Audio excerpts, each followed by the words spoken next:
जय हिंद, वंदे मातरम।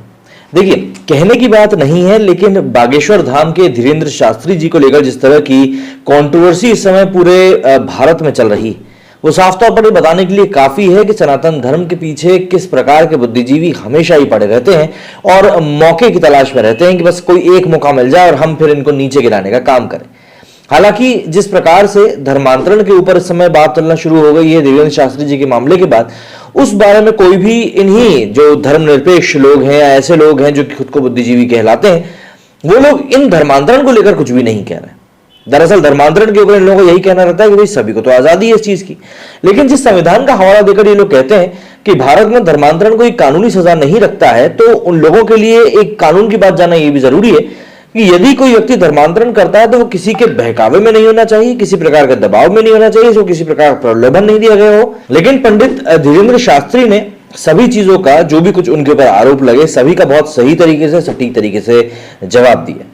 ऐसे में उनका ललन टॉप के साथ दिया गया एक इंटरव्यू खासा वायरल हो रहा है, खासतौर पर उसका एक अंश वायरल हो रहा है जिसमें उन्होंने धर्म के प्रति कट्टरता को बहुत बखूबी समझाया है। इंडिया टुडे ग्रुप के पोर्टल द ललन टॉप ने बागेश्वर धाम पीठाधीश्वर धीरेंद्र कृष्ण शास्त्री का एक इंटरव्यू लिया है। ललन टॉप उन संस्थानों में से है जो श्याम मानव के आरोपों के बाद बागेश्वर सरकार के मीडिया ट्रायल में सबसे आगे थे। वैसे श्याम मानव के आरोपों को खारिज करते हुए नागपुर पुलिस पंडित धीरेंद्र शास्त्री को क्लीन चिट दे चुकी।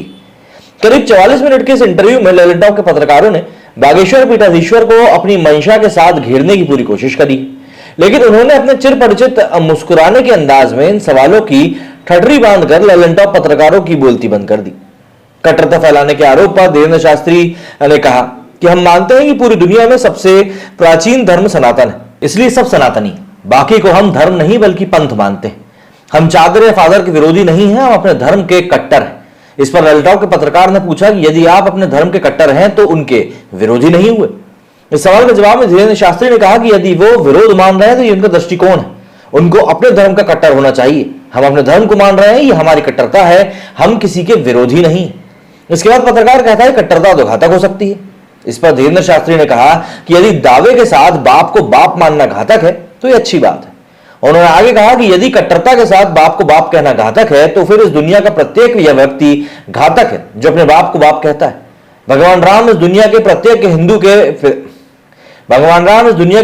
हिंदू व्यक्ति के पिता है, परमपिता है, जगदीश्वर है, जगन्नाथ है, तो वो बाप है। इसलिए ललकार कर बाप को बाप कहना यदि ललन टॉप की नजर में घातक है तो घातकपन रहना चाहिए, ऐसे में तो प्रत्येक व्यक्ति ही घातक है। इंटरव्यू के आखिरी हिस्से में आप इस बात को सुन सकते हैं। बागेश्वर धाम में होने वाले सामूहिक विवाह आयोजन और धीरेंद्र कृष्ण शास्त्री के खुद के विवाह को लेकर भी सवाल किया गया।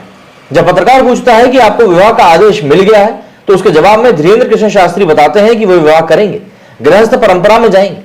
उन्होंने ये भी कहा कि ईसाई मिशनरी उनको टारगेट करते रहेंगे, वे कुछ भी साजिश कर सकते हैं। वे कहते हैं कि साधु को गिराने के दो तरीके, पैसा और स्त्री। पैसा हम लेते नहीं और गृहस्थ आश्रम में प्रवेश करने उनके दूसरे ट्रिक को भी हम खत्म कर देंगे।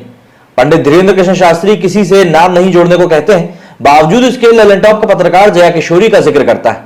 इसके जवाब में बागेश्वर सरकार ने कहा कि उनकी देखने की दृष्टि बहन की है।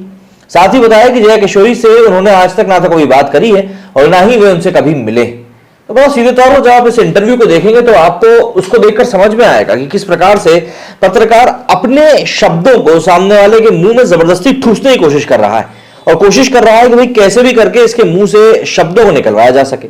अब देखिए, ये जब बातें होती हैं तो जाहिर सी बात है कोई भी बात हो सकती है, लेकिन यहां पर समझने वाली बात सबसे बड़ी यही है कि जिस भी तरीके से ये बातें हुई हैं उनको देखकर ये समझा जा सकता है कि भाई यहां पर सब चीजें तो मतलब धीरेंद्र कृष्ण शास्त्री ने क्लियर कर दी थी, जबरदस्ती के सवाल ठूसने से तो कोई मतलब नहीं है। मेरे सुने फिलहाल नहीं। जय हिंद, जय भारत।